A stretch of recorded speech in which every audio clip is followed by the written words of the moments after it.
ఈ కార్యక్రమాలు వరుసగా చూస్తే ఎవరో గాని గట్టిగా చప్పట్లు కొట్టాలంటే కొట్టడం లేదు. కలెక్టర్ గారు మన కలప బ్రహ్మాండంగా బాంబులు వేసేవాళ్ళం, గట్టిగా ఉంటామంటే గట్టిగా చేతులు కొట్టేదాన్ని కూడా చేతులు ఆడడం లేదు. కొట్టండి గట్టిగా. బాగా 7:45 సాయంత్రం సంఖ్య. ఒక్కొక్కరు సగం తిని సగం తీసుకోవచ్చు. ఇది ప్రపంచ పర్యాటక దినోత్సవం. ప్రపంచ పర్యాటక దినోత్సవం.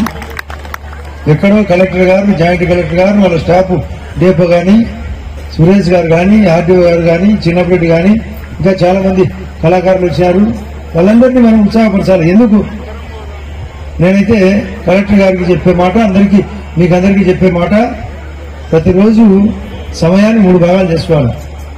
పొద్దున్నే ధర్మం అంటే మన పెద్దలు గాని, పూర్వీకులు గాని, భగవంతుడు గాని, సృష్టికర్త గాని ఏం చేస్తారని తెలుసుకోవడం ధర్మం. మధ్యాహ్నం మనకు బతుకు తెరువు కావాలా. అది ఉద్యోగం చేస్తామా, వ్యాపారం చేస్తామా, లేకుంటే వ్యవసాయం చేస్తామా, పరిశ్రమ నడుపుతామా, అది 3వ భాగం. 3వది సాయంత్రం సంతోషం. సంతోషానికి వచ్చారు. సంతోషానికి వచ్చిన వాళ్ళు సంతాపంగా ఉన్నారు. అదే బాధాకరం. అనుకున్నాడు ఆయన శ్రీనివాసమూర్తి. ఆయన గట్టి కొట్టండి ఒక ఆయన కవి ఒక్క నిలబెట్టుకోండి, గట్టిగా సపోర్ట్ కొట్టమంటే కుట్టేసాడు. ఎట్లా ప్రపంచ పర్యాటక దినోత్సవం ఉత్సాహంగానే జరుగుతుంది. రేపు మళ్ళీ మేము ఘనంగా జరపాలని అనుకుంటున్నాను. నేను కలెక్టర్ గారు వరుసగా మాట్లాడుకుంటూ వచ్చినాను. నెక్స్ట్ ఎప్పుడు పెట్టాలా ప్రోగ్రాం, దానికి ఎలా చేయాలా, దానికి అందరికీ ఎంటర్టైన్మెంట్ ఎలా ఉండాలా. ఈరోజు పత్రికలో మహారాష్ట్ర వాళ్ళు ఒక ప్రకటన చేశారు. ప్రపంచ పర్యాటక దినోత్సవం సందర్భంగా 3 ముఖాలు ఉండే శివుని చూపించి, బాంబే పక్కన ఉండే ఆ గడ్డలో 3 ముఖాలు. ఎందుకంటే ఆయన పుట్టించేది ఆయనే, పెంచేది ఆయనే, చివరికి క్లోజ్ చేసేది ఆయనే. కాబట్టి శివుని యొక్క విగ్రహం మా దగ్గర ఉంది, మమ్మల్ని గమనించండి అని చక్కటి అడ్వర్టైజ్మెంట్ ఇచ్చినారు. మనం కూడా అడ్వర్టైజ్మెంట్ మాత్రమే మేమన్నిటికీ కావాలి చూస్తామని సెల్ ఫోన్ లో ఫార్వర్డ్ చేసినాం రావాలనే ఉద్దేశం. ఈ ఊళ్ళో ఉన్న వాళ్ళని చూసిన అరుగు మీద. అసలు మేము పోతుంటే అరుగు మీద నుంచి అడ్డే కూర్చున్నాడు. ఇల్లు కూడా దిగినా ఆ బంకులు కాడ కూర్చోమని బంకులు కాడ తెచ్చారు. ఏంటి ఇది అంటే ఏంటి జ్ఞానం లేదా, ఆలోచన లేదా? ఎంతసేపున ఓటుకి ఎంత డబ్బు ఇచ్చావు? నేను కలెక్టర్ గారి మన వనమహోత్సవం రోజు చెప్పిన మనకు లెక్క చెట్లు కావాలా, మామూలు చెట్లు నాటం అంటే డిఎఫ్ఓ గారు మేము కూర్చోమని చెట్లు నాటం అంటే నాటరు. ఎంత ఇస్తావు? మా ఊళ్ళో 90% ఇచ్చావా, 95 ఇచ్చావా, 99 ఇచ్చావా, 100 అంటే 100 పెట్టాలి. మేము సంపాదించడానికి కోసం ఇన్కమ్ ట్యాక్స్ కడతారు, ఉద్యోగం చేస్తారు, డబ్బు కావాలంటారు. మళ్ళీ చీర ఇచ్చే మేలనేది 2.5 మేలేదు. మళ్ళీ చీరకి ఏమైనా మంచి వెనకాల బాటర్ ఉందా లేదా, ఆ బాటర్ ఉందా లేదా నేను చెక్ చేయడం, ఎంత ధర అయితే అనేది వేయడం. మళ్ళీ కొందరైతే ముక్కురా ఇచ్చే మేలు అనేది, ముక్కురా ఏమైనా గోల్డ్ అని చెక్కింగ్. ఇది సంస్కృతి కరెక్ట్గా మన కడపలో అంటే నేను స్వయంగా బీహార్ ఎలక్షన్లకు పోయినా, ఉత్తరప్రదేశ్ పోయినా, ఢిల్లీ ఎలక్షన్ పోయినా, హైదరాబాద్ పోయినా, వాళ్ళని డబ్బు అడగడం ఏమే మమ్మల్ని డబ్బుతో కొని మీరు పని చేయకుండా పారిపోతారా అని. మనం మీరు పని చేయాలంటే అన్ని కావాలంటారు. నేను 3 రోజుల సందర్భంగా 4 రోజుల 5 కార్యక్రమాల్లో పాల్గొంటే నేను భూపేశ్ రెడ్డి కలిసి నేను చెప్తాంటే 3 రోజుల పాలన చంద్రబాబు నాయుడు గారి పాపం గుడమేరు సంఘటనలో మొగాల్లో నెలల్లో దిగి మేము కూడా ఒక 50 లక్షల రూపాయల ఖరీదైన వస్తువులు 300 మందిని తోడుకొని పోయి అక్కడ పోయి ఇచ్చేసాను. ఆ సందర్భంగా ఈ యొక్క జమ్మల మడుగును అభివృద్ధి చేయాలా, ఈ కడప జిల్లాలో కల్చర్ మారింది, ఫ్యాక్షన్ కావాలని ఒక స్టేట్మెంట్ ఇచ్చిన. దానికి తగ్గట్టుగా పనిచేసుకోవడం లేదా, మీరు కూడా సహకరించాలి లేదా, మంచి ప్రభుత్వానికి మంచిగా మీరు సహకరించాలని. కలెక్టర్ గారు చాలా ఫార్వర్డ్ గా ఉన్నాడు. జేసీ గారి పాపం ఆయనకు చక్కటి తెలుగు కూడా వచ్చు. అడిగిన ఏమా బాగా నేర్చుకున్నామంటే బాగా నేర్చుకున్నాను. అలా ఆయన కూడా ఒక ఐఏఎస్ ఆఫీసర్ అంట. ఆయనకు నాకంటే బాగా వచ్చండి అట్లండి. అంటే మన కోసం నేర్చుకుంటారు వాళ్ళు, మనకు పనిచేసేదానికి వచ్చారు. డిఎఫ్ఓ గారు చక్కటి ఆఫీసర్, ఆర్టీఓ గారు చక్కగా పనిచేస్తే ఆయన ఆపాలని చూశాను. కానీ ఆపాలని చూస్తే ఇక్కడ ఎలక్షన్ ముందరగా వచ్చినాడు కాబట్టి అందరినీ పంపించాలనే ఉద్దేశంతో ఆయన ట్రాన్స్ఫర్ చేశారు కూడా. అంటే మంచిని గుర్తించేదానికోసం, మీ అందరి కోసం, శాంతి భద్రతల కోసం ఎస్పీ గారు కూడా గట్టిగా వచ్చినాడు. పోలీసులను గట్టిగా పెట్టాను. మంచి కోసం ఏమైనా చేస్తాం. ఇప్పుడే ఏటీఎం ఎనీ టైం మనీ అని, ఏటీఎం అనేది అదొక అప్లికేషన్. ఏటీఎం అంటే చాలా మంది ఎనీ టైం మందు కావాలట. పోయింది జగన్ పాటలు పోయింది. ఇప్పుడు నేను కూర్చోనా, నేను ఆడికి పాస్బుక్ పోతే ఆడ కూర్చొని మందు కొడతాను, నన్ను కూర్చొని ఈడ వచ్చి దానికి ఆడ మందు కొట్టేదాకా ఇదేనా మంది. మనం ఎప్పుడు మారుతామట. అమ్మ చెప్పింది మా కడపలం గట్టివేలం అని. మనం చాలా గట్టివేలం, చాలా మూడేలం, కానీ డబ్బుకు మాత్రం ఇంపార్టెంట్. ఈ డబ్బుకి ఇంపార్టెంట్ పోవాలంటే మీరు మార్పు రావాలి. ఇప్పుడు ఒక ఆయన చెప్పినాడు శాస్త్రి, ఎవరైనా భార్య భయపడే వాళ్ళు ఉన్నారంటే నేను చేతలే, ఎందుకంటే మనం ఏమన్నా గట్టి కొట్టుకుంటాను, నేనైతే గట్టిగా చేస్తాను. నేను ఆమెకేం భయపడాను, ఆమె వారు భయపడాల్సిందే. అదే అక్కడ అది ఎక్కడ చేస్తానో నువ్వు చేయలేసి నన్ను భయపడేలాంటి సూచాలు కానీ కుదరట్లే, కారణం మొండిగా వచ్చినాను. కాబట్టి ఇవన్నీ మంచిదాని కోసం మనమందరం గట్టిగా ప్రయత్నం చేయాలని ప్రపంచ పర్యాటక దినోత్సవం పాపం చంద్రబాబు నాయుడు గారు దానికి సపోర్ట్ గా నరేంద్ర మోడీ గారు ఉన్నారు, ఎన్డీఏ ప్రభుత్వం ఉంది. దీనికి స్వదేశీ దర్శన్ కింద 80 కోట్ల రూపాయలు డబ్బు రావాలని కోరుతున్నాం. ఆ విషయాన్ని నేను బెమ్మసాని చంద్రశేఖర్ ఆయన కూడా చెప్పినాడు. ఈ ఊరు నుంచి పోయినాడంట. ఒకప్పుడు ఆయన వాళ్ళ కుటుంబం సైన్యాధ్యక్షులుగా పనిచేసినారు. ఇప్పుడు గుంటూరులో పోయి ఆయన అఫీషియల్ గానే 5,500 కోట్ల రూపాయలు అఫీషియల్ గా ఇన్కమ్ ట్యాక్స్ లెవెల్లో చూపించాడు కూడా నా ఆదాయం ఉంటాను. ఆయన కూడా రేపు సంక్రాంతి పండుగకు ఇక్కడికి తొడుకొని వస్తారు మీ అందరి కోసం. కారణం ఆయన ఇక్కడ పుట్టాడు. ఆయన 20 కోట్ల రూపాయలు నీకు ఏదో రావాల్సిందని చెప్పి నేను రిలీజ్ చేపిస్తానని చెప్పాడు. కాబట్టి ఈ సందర్భంగా నేను సపరేట్ గా మీ అందరి తరఫున థ్యాంక్ చెప్తున్నా.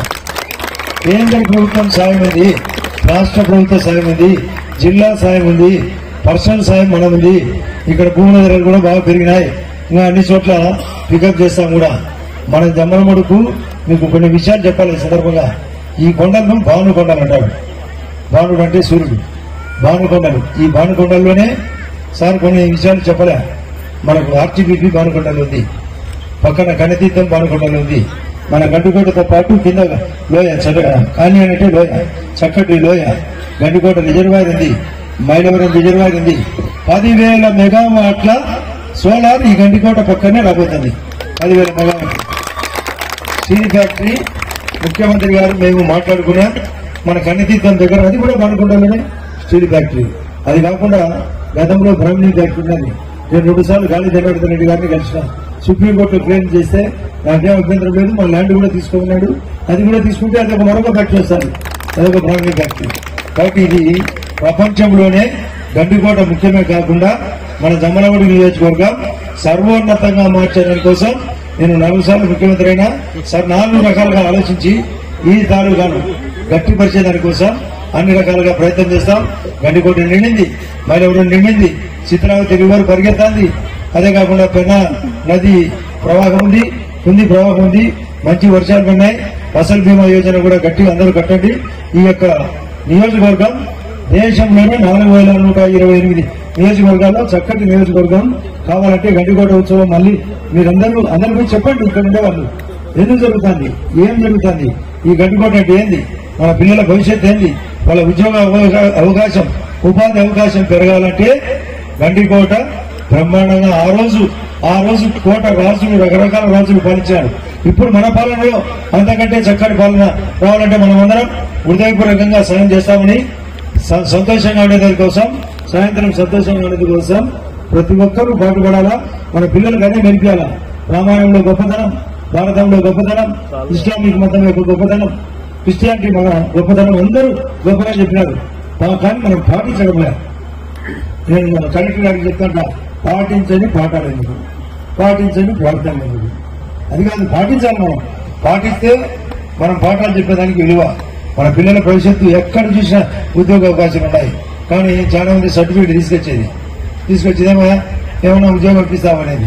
ఎవరు అంటే కర్మల్లో ఇప్పిస్తావా, లేకుంటే దాని మీద ఇప్పిస్తావా, లేకుంటే ఐసీలో ఇప్పిస్తావా. ఏమంటే నాకు ఒకడే కొడుకు, వాళ్ళ మా వారిని చూడలేకుంటే వాళ్ళ అమ్మ ఉండలేదట, వాళ్ళ అమ్మ ఉండకుంటే మేమే అడిగి పోవాలని. నేనేమో పొద్దున్నేసి వచ్చి ఆడ వైజాగ్ తిరగాల, రాజమండ్రి తిరగాల, కడప తిరగాల, ఢిల్లీ తిరగాల. కలెక్టర్ ఎక్కడి నుంచి వచ్చినాడు, మేమందరం ఎందుకు కష్టపడాలా ఏమంటే మీరే కనిపించేది. ఇట్లా సులభంగా పద్ధతి మానుకోవాలి. ఇంత సర్టిఫికేట్ ఆధారంగా ఉద్యోగం రాదు. రేపు 7వ తేదీ నాడు జాబ్ మేళ జమ్మలూరులో పెడతాం, మళ్ళీ 3వసారి మెడికల్ క్యాంప్ పెడతాం, అక్కడ క్లబ్ కూడా రేవో పని చేస్తున్నాం. అది కూడా కల్చరల్ ప్రోగ్రామ్ కోసమే, దాంట్లో ఏదో ప్లాకార్డ్ ఆడుకునే దానికోసం కాదు.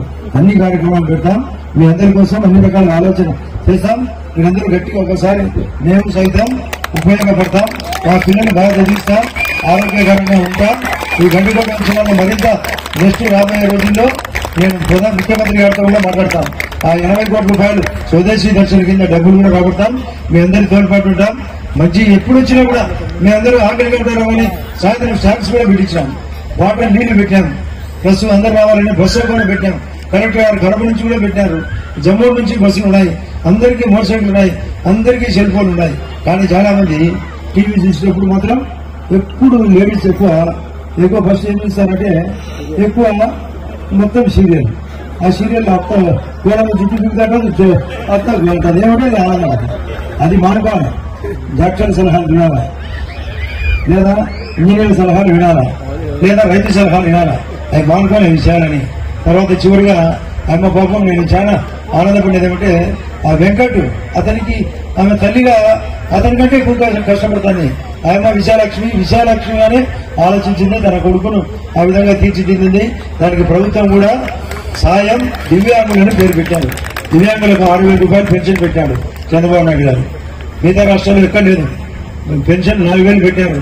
1వ తేదీ టెన్షన్ గా ఇస్తున్నారు, ఉద్యోగస్తుల జీతాలు టెన్షన్ గా ఇస్తున్నారు.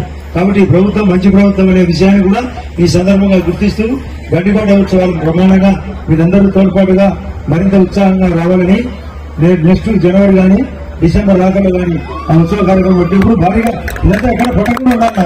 అప్పుడు నాకు కూడా తృప్తి. మీ పెట్టుబడి లేదు, పెట్టుబడి కూడా మాదే. మీరు బాగా రావడము అందరికీ చెప్పడానికి మాత్రమే.